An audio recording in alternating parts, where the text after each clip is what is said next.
Hello and welcome to episode 511, The Other Woman. I am John Hamm. I play Don Draper, and I am here joined by the lovely and talented Elizabeth Moss. I play Peggy. and the equally lovely and equally talented. Hi, I'm Christine Hendricks. I play Joan, and I'm over in Los Angeles while you guys are in New York. Yes. It's a bi-coastal commentary. Fun fact, this is the episode that all three of us submitted for Emmys. It is. Important episode for all our characters. We think we're awesome in it, obviously.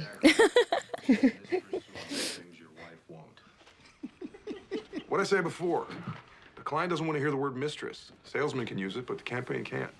Christina, did you have any inkling of what was going to happen in this episode? Did Matt say anything to you about it? For you? Matt and I had talked about the storyline for Joan maybe a year or even longer before. But I didn't know if it was going to get used or not. So I was excited to see it finally show up. Yeah. Did you know? I didn't know until we were shooting, I think, 510. And the script was going to come out for 511.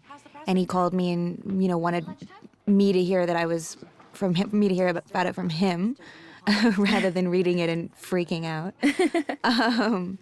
And he wanted to explain kind of why and what the idea was and what the plan was. And I'm very glad he did, because then I was able to understand it rather than freaking out.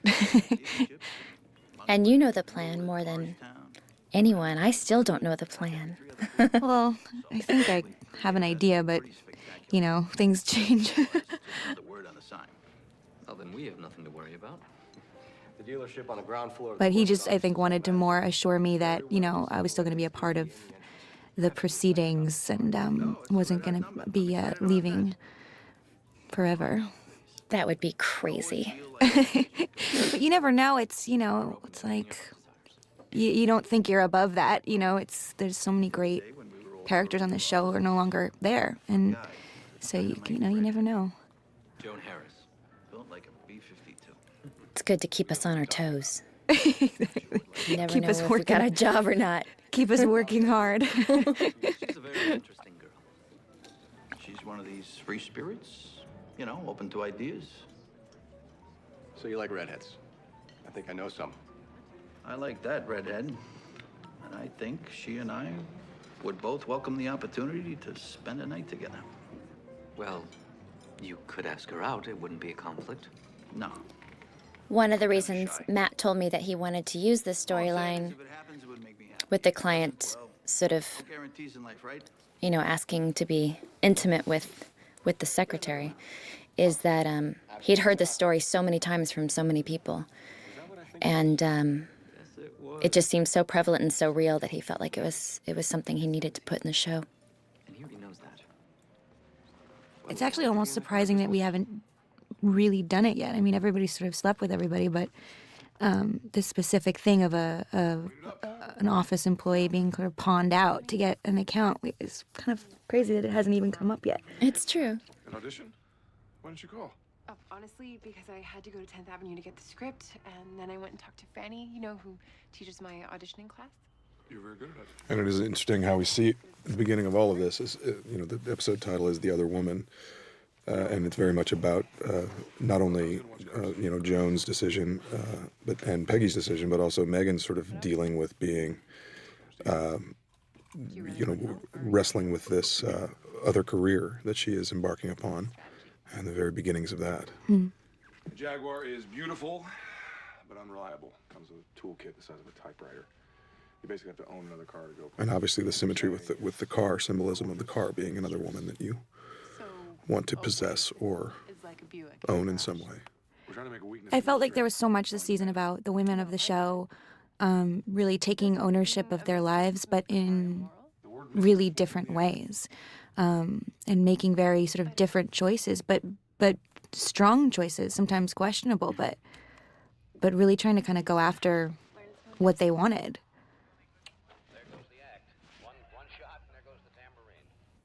I think questionable to the audience, but certainly not for for these characters. I think they're consistent with who these characters are, which I think that that caused some controversy with each one of these characters. Is the audience every once in a while thought, oh, well, they wouldn't do that, like Peggy wouldn't leave, or Joan wouldn't do that, or Megan was so good at her job, how, why would she leave? But I think we've started to know these characters for so long now that if you really look at sort of their past history, it is quite consistent with who they are.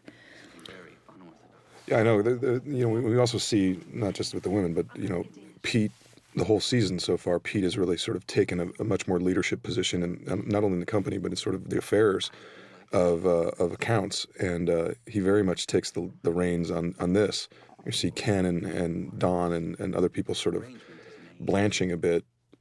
Pete realizes, well, this is the landscape, and we're going to have to deal with it. So let's deal with it, as smarmy as it is, and as difficult as it is to broach. And he tries to do it as smoothly as he can. But he is, after all, Pete. And Vincent is so fantastic in this scene. I mean, this is a very delicate a scene for him to be presenting this scenario and playing coy and also being direct. I thought Vincent was just wonderful. It's very passive aggressive. Oh, I guess we won't get the account. I mean, unless, Yeah. It's up to you. I'm not saying anything, but Yeah, it's sort of a ping pong match here. Yeah, the way he does it, almost as if it's so brilliant, as if he's just kind of the messenger, like he was just standing in the hall and overheard this. And he just had a passing it thought. along. Right. Talking about business at a very high level. Do you consider Cleopatra? That's one of my I favorite love lines. Get this stuff. She was a queen. What would it take to make you a queen? I don't think you could afford it. not a no, by the way.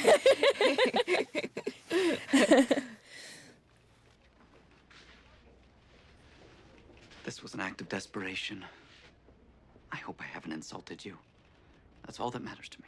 From Joan's point of view, Christina, what do you think it is that does justify this kind of, why does she do it?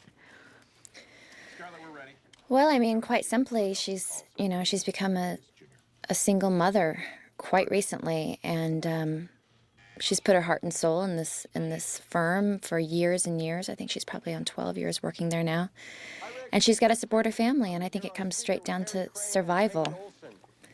And I think it also not to interrupt, but also dovetails nicely with where we saw Joan in the first episode, kind of imagining herself out of this company. She thinks she's been fired or replaced somehow, and that uncertainty and instability, when presented with an opportunity to have a possible very, very stable place within the company and a partnership, nonetheless, not only does it provide financial security, but job security. She becomes, invested in this company in a very real way. Absolutely, and very attractive. One thing that we've seen about Joan is she's not happy unless she's in that office. And that first episode, like you said, John, she comes in so insecure and looking around to see if things are running as well as they should without her, and it seems to be doing just fine, and it's very threatening to her. It's a big theme in this season, and it's been borne out with many of our characters. It's sort of like the younger generation is now really feeling their oats and really beginning to take charge, and Joan is not unlike Don is not quite in the Roger Cooper older generation, and not quite in the Peggy, Pete, Kenny younger generation either, and sort of straddling those two things and feeling that younger generation coming up from behind them and threatening to usurp their position at the company and usefulness at the company. I love that moment that we just saw with Peggy, because you see her do one of those off-the-cuff Don Draper moments where she comes up with a brilliant campaign off the cuff, just sitting there. Yeah, those are actually like one of my hardest things to do on this show, is that with that kind of those moments when Peggy's like coming up with something out of the blue. I actually find really difficult because obviously, you do it 20 times. So by the 12th time, coming up with it off the cuff gets more and more difficult, and not, trying to not act badly. It's true, that and like sort of being surprised are two of the hardest things, I think. Totally. Coffee and talk about this? But the way that when she sits there and her like lips are moving, that's actually written into the script, and that kind of thing is kind of helpful because you get what the picture is that Matt's going for. And the work will be good enough to win on its own. Plus, it's not a guarantee. No, it's not. It's a guarantee we won't get it if we don't. You have some nerve to even ask her. That's right. I actually felt like And this you was a should be really thankful dark because we've come season. too I don't know far. how you guys felt, but I felt like all the characters were making. I've been watching seasons 1 and 2 recently, and it's just really struck me how dark season 5 actually gets, and all these characters are making really kind of complex decisions that come from hard to understand places. I'd love to approach her with, say, Yeah, this scene of all the top men in one room discussing this scenario is quite dark. And I think a lot of people I'm not paying for it. that watch the show were sort of astounded by Roger's behavior in this. I think those of us who work on the show were not so astounded. But I think everyone wanted him to sort of jump to Joan's rescue on this. You cannot put a dollar figure on its significance. Well, also to your point, Elizabeth, the world has changed, honestly, and everybody is getting older and feeling mortality, and there's been this kind of specter of death that's hanging over the show, and people had speculated, oh my God, somebody's gonna, jump out the window or kill themselves or whatever, and that does in fact bear fruit, but. The culture has changed. The world is changing, and it's not the optimistic early part of the '60s, the post-war mentality. It's come into this, very much this Vietnam sense of what are we doing? Why is the world so different? And it's represented in our show. Oh, Pete. Oh, Lane. Oh, Don. Oh, coffee cup. Oh, Dale. Oh, Oh, Dale. You know what? When I do this mistress thing, it's Dale, wake up. going back to race and heritage. Why? People think writers horse around because they're coming up with ideas, but actually it's because they're horsing around. Knock off the grab ass and give me some lines, and don't try to reuse these. They do not apply. Knock off the grab ass. Hey, Skipper, you got 5 seconds? 5 seconds is not enough time to sit down. Chevalier Blanc wants to do a pull out. You want to talk about this money throwing? Peggy was incredible. Well, this is another example of Don.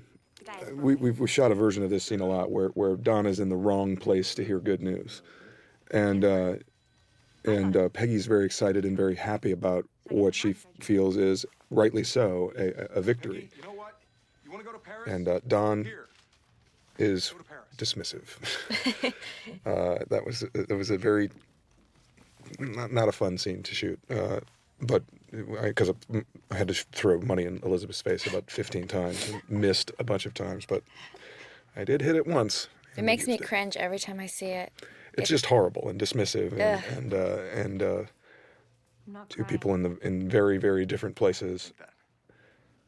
It brings to mind, I think it was last season, there's an episode I know for a fact that Jaguar. where the guys all come back drunk celebrating because they've gotten the I'll get the you. campaign, and If I don't, Don's really drunk and turns to Peggy and like shouts at her for a drink or something. Do you remember what I'm talking about? I'm not sure. It was right outside the they all come and they start parading around in the conference room, and I don't know, it reminds me of the same feeling I thought when obviously Don and Peggy are quite close, and there's this weird aggressiveness towards her that you don't see very often, which you just see with the money. It's funny, like all the fights that they've had, and all the times that he's been mean to her, and all the times that they've been in different places, and she's had bad timing asking for raises and all of that. It's interesting that that's actually, I feel like that's the one that crosses the line. Like Yeah. it's just too much for her, and I think that's what moves her to finally make a move. It's just too much. Yeah. Now get out. Well, I'm sorry that there was a discussion. And as we know, Lane is coming at this with his own agenda, having absconded with some funds, and needs to sort of Why does it matter? reframe this argument that happens to serve both of their interests. Roger Sterling participated in this discussion? Yes. He he's a partner. And I think the difference between this If you're against the scene law, with so tell me that number. Lane and the one with Pete bringing it up in the first place is Joan's now That may be enough money sort of humiliated because Because everybody knows. everyone knows now. to discourage you. It is a lot of money, Lane. It's 4 times what I make in a year. I suppose you wouldn't even be tempted. And that is the kind of the financial reality of it. You know, it is this indecent proposal of some sort. So like, what is the number? And that, you know, $50,000 to some people doesn't seem like a lot of money, but obviously when you say, oh, I'll give you 4 times your annual salary for an hour's humiliation, you think, well, maybe. To the future of his firm. But I love how you play it, Christina, because you play it from this place of like you're not quite sure what she's gonna do. Like she's not saying no, she's not saying yes, she's just stating the facts, you know, and you kind of just you can see how she feels about it. That She's it's pissed off, yeah, and it's she's humiliated, and she's embarrassed, and all that other stuff. And But it's she's not saying Yeah, I think this scene was No. about sort of what will she do and how dare you put me in a position to have to even make this decision, you know? Feelings for me. That's why I'm looking out for your interests over the company's. which is half true. Yeah. kind of doesn't make sense. I love how he just looks progressively more and more just stressed through this season. Ugh. Good night, nobody. This is very Good sweet. night, Mush. Hey, there's that girl from Community. Good night to the old lady. We kid, we had her first. That baby is too cute. Yeah, it's kind of ridiculous. House of Cards. Symbolic. I was really asleep on the day. Any Wasn't on chance the you can script. get. I was just literally asleep. You want to help us out? Throw some taglines at the wall? How about Jaguar? It's your problem, not mine. Sassy. May I speak with you? Speaking of sassy, this friend. It's quite funny when she's crawling across the Careful desk. what you say. We're best friends. So you're wearing your audition dress. What are you hoping I can do for you? You noticed. I like that there's this sort of positivity to this whole Megan thing. Like it seems like it's gonna work out. It seems like he's being supportive. She seems happy. It all seems to be going well.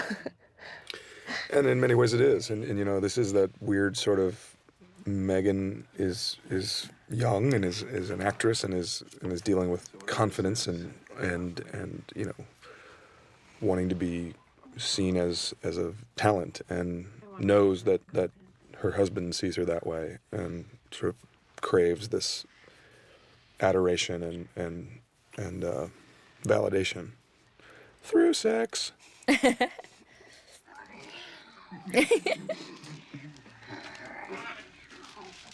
I could be in a bikini and you could paint my body with spots.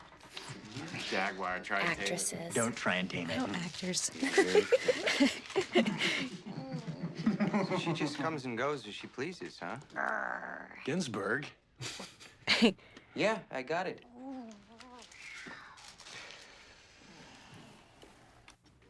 There was a line there that got cut, wasn't there? Was there? I think there was. He reminds me so much of Peggy sometimes. Ginsburg?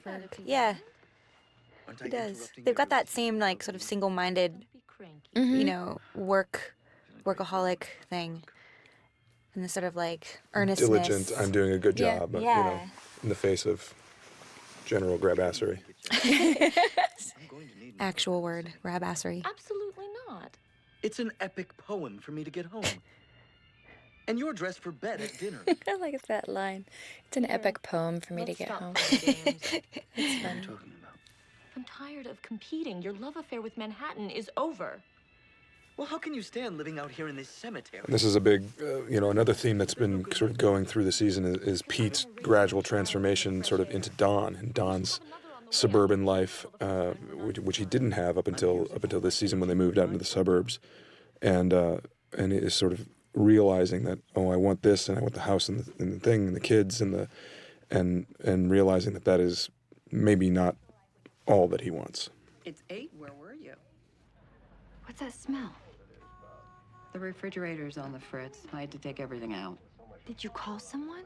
His wife won't let Christine him come Estabrook, who plays Joan's mother, is such a hoot. Someone else fix the refrigerator, for God's sake. She was so fun to work with because so many people told me after they'd seen these episodes of the two characters together that it reminded them of their mother. I think there's just this universal passive-aggressive thing that just happens between mothers and daughters. It was also very fun on the day when we would shoot scenes with both you and Christine, because it was Christine and Christina, and it was really confusing to tell people where to go. Christine, go over there, and Christina, come in here. Go, no, the other way. The redhead one. No. We became very close very quickly, too. She's very open and fun, and she had, oftentimes when people come on the show for the first time, they're not used to being in the 60s gear, and she was one of them. She would come out and do these sort of early Sears catalog poses in her outfits because she felt so awkward, and she looks adorable. But 4 of us got callbacks. I'm supposed to go meet the playwright tomorrow. That's fantastic. That's a big deal. I know. You have to promise you'll come visit every weekend. You're going to Broadway, not jail. No, rehearsal starts in Boston in 10 days. Oh, forget it. I'm getting ahead of myself. Yeah, I think there's 8 weeks of rehearsal plus previews. do you think that So you're just going to leave? that this whole scene was about her like dropping the bomb real quickly and covering it up, or was she so naive that she just assumed you knew? I think it's a little bit of both. I think that part of it is a realization that if I just sort of sneak it in, then it won't get noticed. And I think also there's also a part of it that's just like, well, of course. How do you not know this? Right.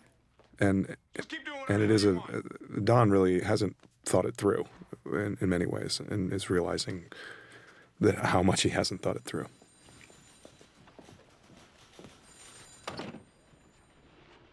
You didn't have to make an appointment, you know? Yes, I did.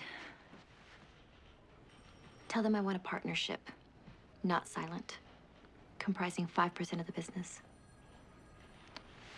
Well, There's no negotiation. okay. I want documents by the end of the day. I don't know if that's possible. Well, I'm not guaranteeing results. I don't think he'll have trouble performing. He's quite ardent. I meant winning the business. Yes, of course. He just I can't have help instructions, but I don't being know how this works. Pete. No sense. I feel like half of what he says, Joan just looks at him like, what is going on inside your head? Yeah. Probably not. Well, how do I? I love this line. Figure something out. Do I have to do It's all of so it? true. It's like, come on, you guys. Yeah, meet me halfway. Yeah. Let me Why don't go. you guys do this part? Let me go schedule my whoring. I'll be back. Which one is he? He's not bad. He's doing this. He's got a great personality. Man. I know I'm not a manager, but it's very hard to get things done with you in another room. Well, I obviously have the opposite feeling. Permission to speak freely? What? I know you forbid us from thinking. I'm very about things. curious about I kept what's imagining going to what happen with the growth of this relationship, because a lot of beautiful things. the sort of audacious behavior from Ginsburg towards Don is interesting to me. One way or another, what do you He have? really stands up and talks back, and So no matter what, the first idea is As did Peggy, sort of surprisingly early in her career. And I think that Ginsburg's work is very advanced at a very young age. He's sort of this wonderkind, and Don recognizes that at several places throughout the season when he goes through his files and when he switches out the work. And I think he's both threatened and inspired by his work and by what he brings to the company. Jaguar. At last, something beautiful. You He realizes that this is sort of solving his problem. Yeah, I mean, the thing that got Peggy by was that she had good ideas. And that was it, you know? The return of Freddie, played by the incomparable Joe Murray. what does he call you, ballerina? Yeah. I like that. I worked on Plymouth at NW Air. I love him so much. He's one of the most fun actors to work with, and I just love listening to him. I can never tell, Ballerina, if you're ambitious or you just like to complain.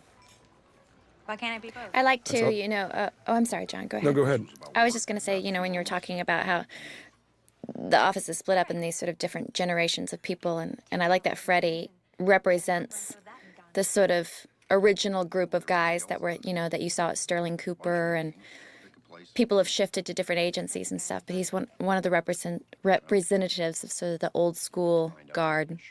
And I know you can.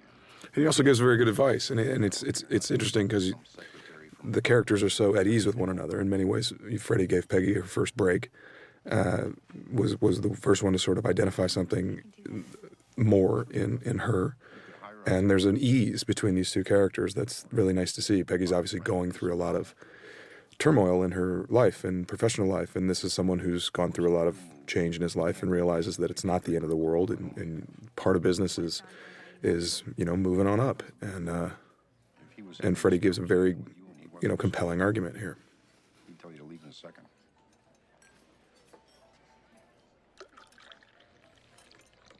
I don't think it's like until literally that moment at the end of the scene that she actually really seriously considers what she's going to do. I think she's sort of just being disgruntled employee before that, and then it's like, oh wow, I could actually do this. All I wanted to say was we've removed all other impediments. But you do know, no matter what else goes on, it's the creative that's going to win this.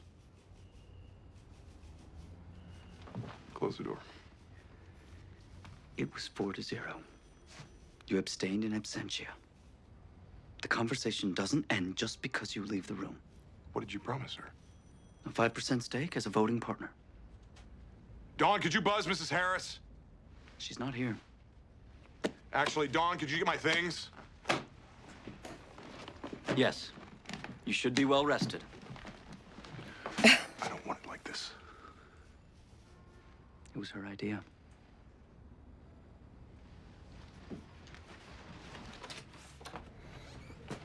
Hello. Hello, I'm Don Draper. I work with Joan. Is she in? Yes, of course. Please come in. Obviously, we don't know this yet, but there's some futzing with the timeline, and I think the reason Don sort of is so forceful in figuring this out is that the conversation used to stop when he left the room, and he's now realizing that it absolutely did not, and thinks he's taking steps to prevent something. I will leave you two alone. I'm really sorry to bother you if this is a bad time. Well, I was just stepping into the shower, but how can I help you? I wanted to tell you it's not worth it. And if we don't get Jaguar, so what? Who wants to be in business with people This like timeline thing actually worked really well. When I read it in the script, I was like, oh, I wonder if that's going to be confusing. But for some reason, it makes total sense and it really works. that? I said no, and they voted when I left the room. It does, and this is another one of those moments that, You're a good one, aren't you? Joan says you're a good one, and then there's this nice Joan-Don moment, and everyone goes, oh, Don's good, the good one, the good guy. And then really, and we've discussed this, but, he's also, he wants to go in and win that with his pitch. And there's some ego involved in that. Just like Lane came in and he looked like he was being sensitive, but really he had his own agenda as well.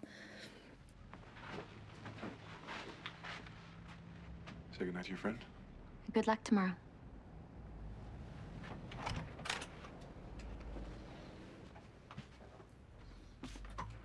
In many ways, this is a bit of an extension of the relationship that we saw when Don and Joan went out in the Jaguar and had that sort of fun night together. Because there is a familiarity there and a shorthand.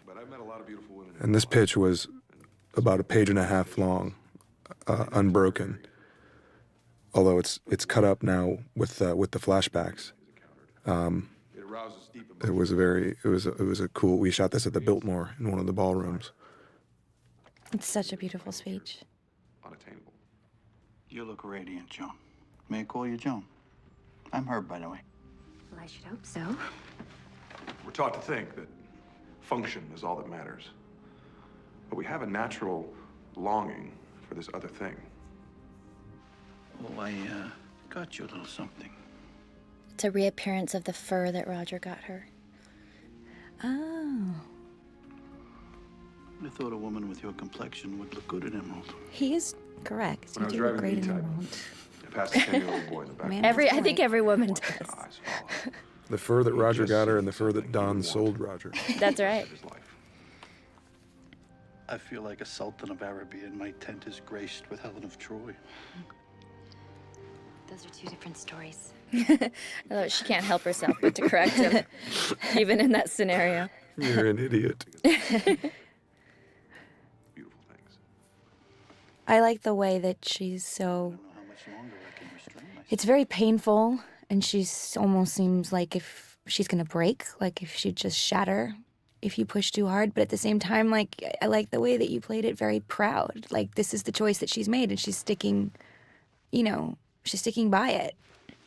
I think that's what's consistent with how Matt writes the character of Joan is, when she makes a decision, she's going to stand by it and hold her head high and take control of it so she can own it herself. And, this poor guy got so much. Everyone was like, he was so gross. It's only because of this scenario, and he's doing everything he can to sort of romance her and do all this. And it's until he says, let me see him. Let me see him. Right. Oh, And then just you really everything's realize, out the window there. This is what this is. For a wonderful time. You're a hell of a gal. Oh, this car. This thing, gentlemen. What price would we pay? What behavior would we forgive? If they weren't pretty, if they weren't temperamental, if they weren't beyond our reach and a little out of our control, would we love them like we do? Jaguar.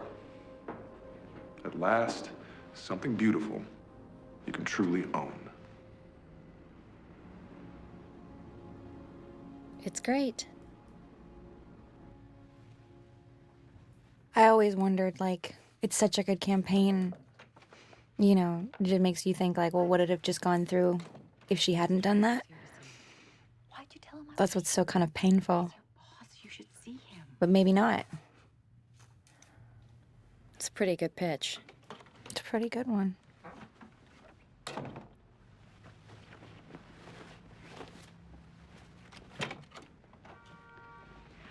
Well, I will leave you two alone. And it's nice that we played we played this scene through instead of just sort of cutting it where we realize this is happening. We play it through, and you get to see the scene again, but in a completely different context, and it's heartbreaking now. Yeah, it almost It seems was sort of sweet before, and now it's totally heartbreaking. It almost seems like different performances, even though Yeah. it's the same take. How'd it go? And Don, keep in mind, does not think she went through with it. Thinks he talked her out of it. I feel like it's just a sign of how sort of disconnected from the company that Don is in this season, and he's so kind of out of the loop that he doesn't even realize that things are in a much darker place than he thinks. He can't just swoop in and fix everything. Could you step forward, sweetheart, and turn around, please? And again, this is another example of sort of the weird male gaze happening, judging the women in the world. Ted Chagaga. Peggy's wearing her special scarf. Power scarf. Power scarf. Duck scarf. You know we have Clearasil. In fact, he sung your praises while he was yelling at me that the work wasn't as good anymore. That was my first account. Everybody else. Peggy's also looking very chic and kind of mod and glamorous, and is very much in a interview mode and putting her best foot forward and looking very professional and very put together. It's wearing special lipstick. Just bump it up. Bumped it up a bit. It's my career. Look, I need a writer. They don't have to be like me, but... Do you know anything about Ralph Waldo Emerson? From school. He said that you have to be a trans... I mean, the whole thing is that she, What he meant was... You have to take in the world and she's never truly felt like she could, sort of stand on her own. And then here's this man that comes along and says exactly what she didn't even know that she wanted to hear, and treats her as her own person that deserves their own salary and is worth something. And I think that the gesture of throwing the money in the face is so meaningful, because, and then in this scene, he also throws money at her, but in a completely different way. And she finally feels worthwhile. And I think that's the impetus behind leaving. Someone told me like how much this $19,000 a year would be today, and it was really impressive. It's almost $100,000. Yeah. And you didn't make me wait. Um, I'm gonna give you the same favor. I still have that piece of paper. I kept it. Really? Yeah.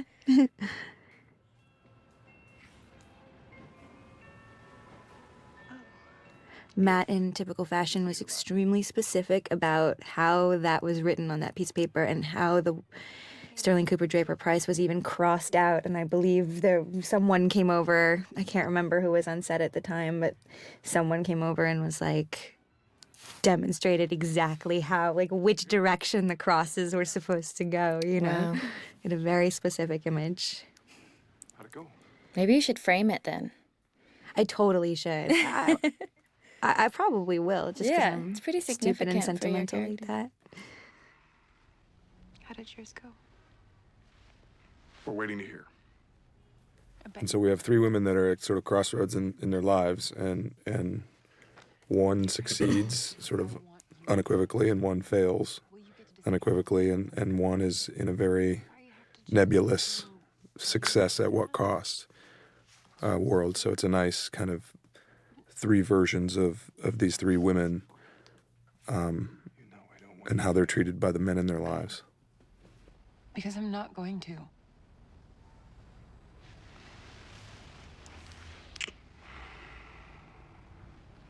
Don't run away like that.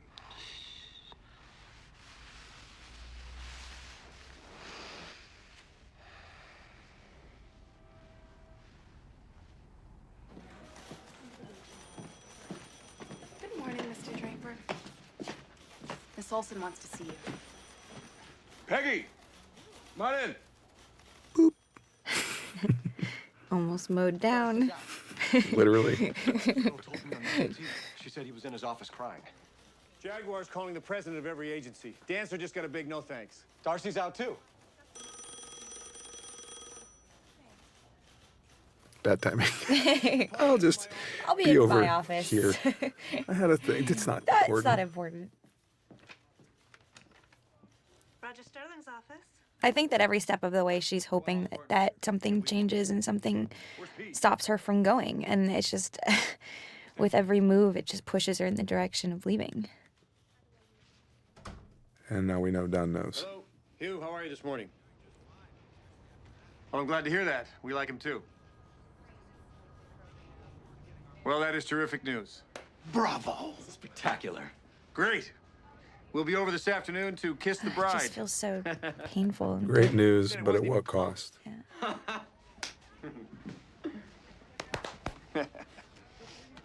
Well, congratulations, everyone. We gotta get champagne. I promise you they're opening it right now. Before everybody's too drunk, I need a list of names. I promised them we'd staff up immediately, and we're going over there today. Can't we wait to see what the schedule of the campaign will be? Is this about the bonuses again? There are no bonuses this year. Now, next year.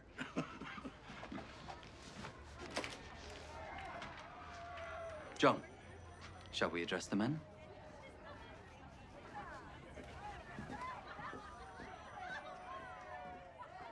This was a look that was written into the script. Joan looks at Don, Don looks at Joan.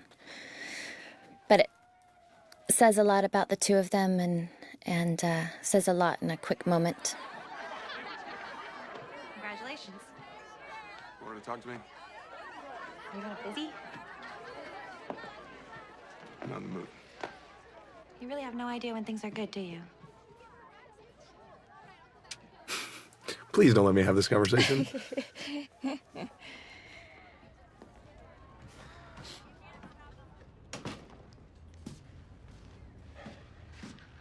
I don't really need to talk right now. I don't know quite how to talk about this scene.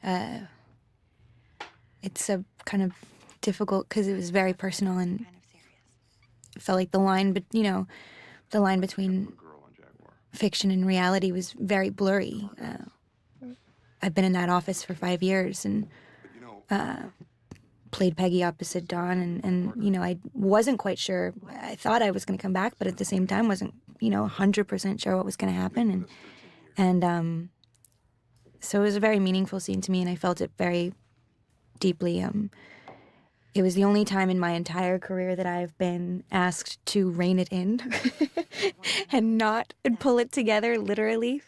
The words were pull it together, because I was crying too much. It's a nice sequence, too, when she starts and says, I don't really have to have this conversation now, and is very, very nervous, and then finds out about Joan being made partner, and then realizes, like, oh, my God, another person has been given more than me. One more reason. And then makes the decision, sort of steals her courage and makes the decision to have this out. I think I've reached a point where it's time for me to have a new experience.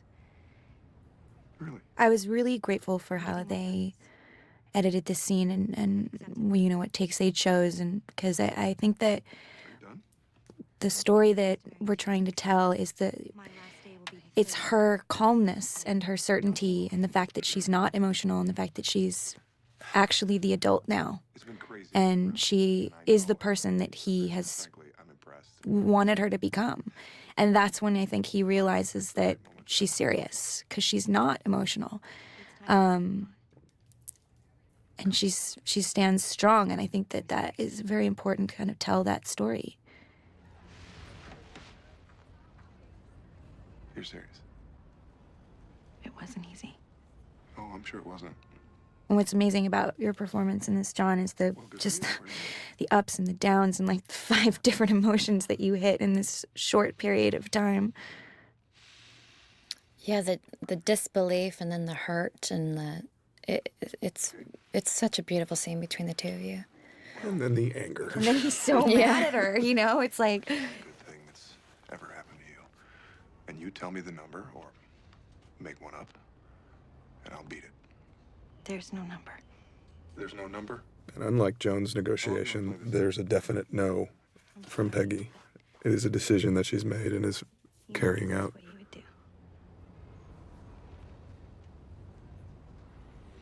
You don't need to wait until the 3rd. I've got a room full of freelancers out there. I'll get by.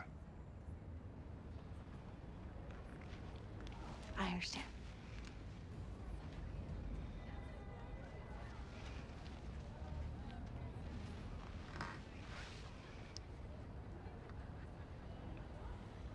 And she's totally fine until that moment. It's just too much.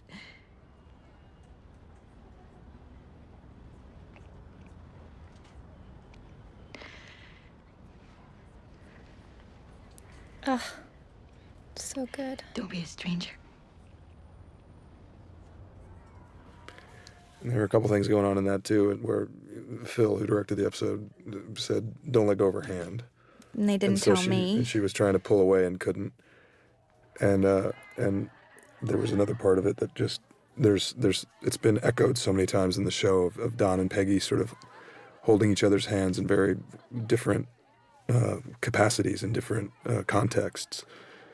We saw it in The Suitcase, we saw it in the pilot, we saw it in a couple times where they have this physical connection, and they've never had any physical relationship, obviously, but there is a closeness there, and that was definitely represented in Don being very supplicating and very subordinate to Peggy in that one moment, and being very emotional and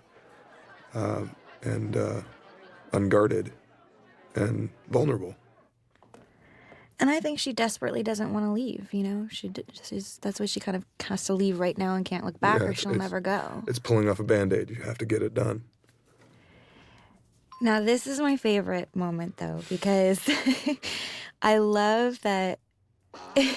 It's so good. In this sort of, we kind of like drop kick the audience, bring them down to this deeply sad, emotional, sentimental place, and then say, like, get over your fucking And subs, you she'll be- guys. Like, she's gonna be just fine. She's gonna be great. This is awesome. So rock and roll.